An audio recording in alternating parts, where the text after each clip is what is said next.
The Native American peoples topic I looked at was the renaming of Lake Calhoun to Bade Makaska, as well as the Bodote Map Memory Project.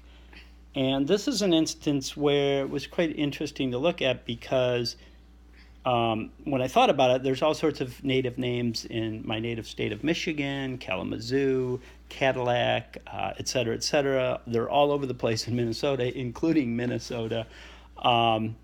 And so it was just kind of interesting to play out why there was controversy about changing a counter narrative coming into play to say Lake Calhoun is named after a racist slave owner and that there's strong argument to change it, but then the master narrative was also that, well, we don't want to change it to, a native name because that's not really relevant to enough local people who use the lake, or it'd be inconvenient, it costs a little money, a bunch of really ridiculous arguments for returning the name to the original inhabitants' name, which is the way we named so many of our names in this country were based on the first people to settle, Father Hennepin, et cetera.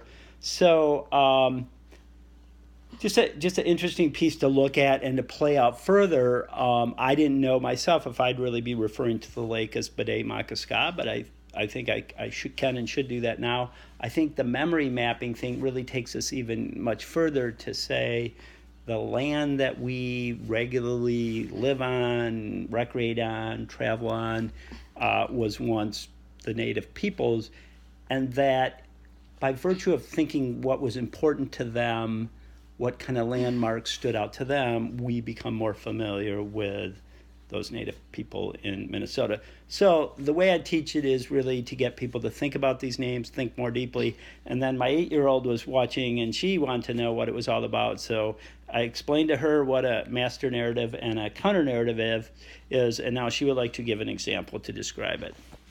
Here's my example of a master narrative and counter narrative. So, at my school, what I usually feel is that kids' voice is who comes. The master, yeah. Is the master narrative is who comes first. When the public schools have a question, who gets to answer it first? The principal, then the vice principal, then the secretary and staff, and then the teachers, and then the parents, and then who gets the least say? The kids. And what would you call it when the kids have say? When the kids have say, that's the counter narrative. Yes, it is. Good job, student.